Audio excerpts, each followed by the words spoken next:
অভূতপূর্ব সাড়া পাচ্ছি। এটা আমার জন্য অনেক বড় পাওয়া। গ্যাসের বিল দিচ্ছেন প্রতি মাসে, কিন্তু চুলা জ্বালালে গ্যাস নেই, রাত 2টা-3টা পর্যন্ত জেগে থাকতে হচ্ছে। রাস্তাঘাটের সমস্যা, জলাবদ্ধতার সমস্যা, জনগণের সাড়া অভূতপূর্ব সাড়া পাচ্ছি। এটা আমার জন্য অনেক বড় পাওয়া। আমি কল্পনাও করি নাই যে এত ভালোবাসা পাবো।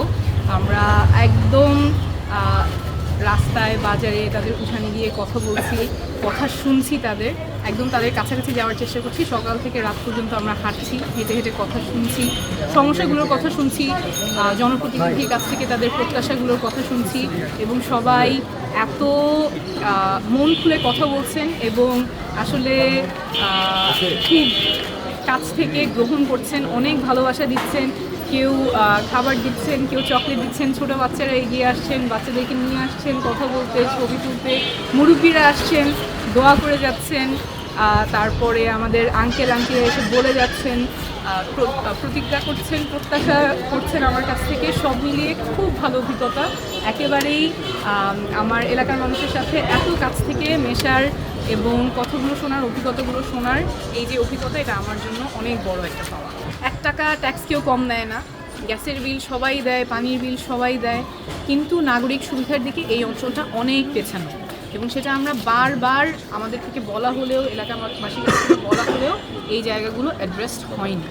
তো আমাদের যে ইশতেহার আমরা প্রকাশ করেছি, সেখানে একেবারেই এলাকার যে সমস্যাগুলো, যেগুলো আমরা শুনে আসছি মানুষের কাছ থেকে, গ্যাসের সমস্যা, গ্যাসের বিল দিচ্ছেন প্রতি মাসে, কিন্তু চুলা জ্বালালে গ্যাস নেই, রাত 2টা-3টা পর্যন্ত জেগে থাকতে হচ্ছে।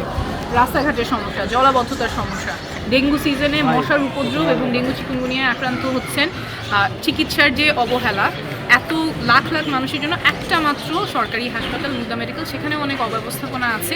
এই সমস্যাগুলোর একদম বাস্তবায়নযোগ্য যে সুনির্দিষ্ট পদক্ষেপ, সেগুলো নিয়েই আমাদের ইশতেহার। মানুষের মধ্যে অনেক আগ্রহ নির্বাচন নিয়ে, নির্বাচন যাতে সুষ্ঠুভাবে তারা ভোট দিতে পারেন, সেটার প্রত্যাশা সবার কাছে আছে, এবং সবাই অনেক স্বতঃস্ফূর্তভাবে ভোট দিতে যেতে চান, পরিকল্পনা করছেন কখন যাবেন, কিভাবে যাবেন, কয়েকজন একসাথে মিলে ভোট কেন্দ্রে যাবেন, কাকে ভোট দিবেন, সেগুলো নিয়ে আলোচনা করছেন।